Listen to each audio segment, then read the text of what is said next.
हमेशा आप देख रहे हैं एशिया न्यूज़ इंडिया।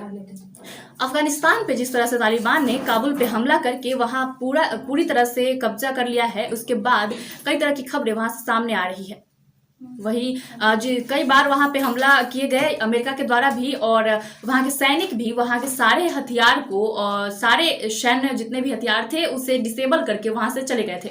उसके बाद तालिबान को काफी ज्यादा बड़ा झटका लगा, और उसके बाद ये भी खबर आई थी कि यूक्रेन के जहाज को, वहां का जो फ्लाइट था उसे पूरी तरह से यूक्रेन का जो फ्लाइट था उसे हाईजैक कर लिया गया था, और कई तरह की तमाम खबरें आ रही थी। वहां से लगातार भगदड़ मचा हुआ था। उसके बाद अब एक और नई खबर आ रही है कि अफगानिस्तान में तालिबानियों ने अपनी सरकार बनाई ही नहीं है कि अभी से ही उनके खिलाफ मोर्चा शुरू हो गया है। अफगानिस्तानी जितने भी लोग हैं वहां मौजूद और जितने भी कार्यकर्ता हैं वहां पे, वो सभी पूरी तरह से उनके खिलाफ है। उन लोगों का कहना है कि आतंकी संगठनों द्वारा अगर सरकार बनाया जाता है तो वो उसके पूरी तरह से खिलाफ है, वो उनका साथ नहीं देंगे। वो अपने पिछली सरकार को ही मानते हुए अपना कार्य करेंगे और अपने पिछले झंडे को ही अपना देश का ध्वज मानेंगे, ना कि तालिबानियों के ध्वज को अपना मानेंगे। उनका कहना है कि तालिबानी भले ही आतंक करके उन पे अपना कब्जा कर चुके हैं, लेकिन अभी भी उनका दिल अपने ही देश के झंडे में बसा हुआ है और अपने ही देश के सरकार में है।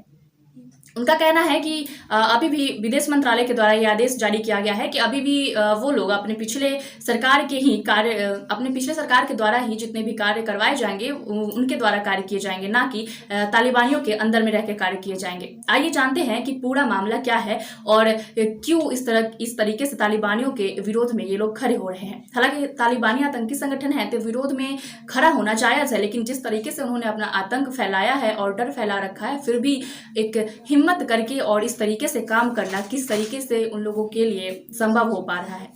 सभी दूतावासों के जरिए जारी साझा बयान में कहा गया है कि तालिबान सरकार गैर संवैधानिक है और सुरक्षा के लिए बड़ा खतरा है। बयान में यह भी आरोप लगाया गया है कि नई तालिबानी सरकार ने औरतों के हक का भी हनन किया है, लिहाजा वो तालिबानी सरकार को मानने से इनकार करते हैं। इस बयान में बगावत के बाद ऐलान के साथ ही ये भी साफ कर दिया गया है कि सभी मौजूदा अफगानी राजदूत अपने अपने दूतावासों में तालिबानी नहीं बल्कि पुराना झंडा ही इस्तेमाल करते रहेंगे। इस बयान में तालिबान के जरिए अफगानिस्तान को दिए गए नए नाम इस्लामिक अमीरात ऑफ अफगानिस्तान को भी मानने से साफ इनकार कर दिया गया है।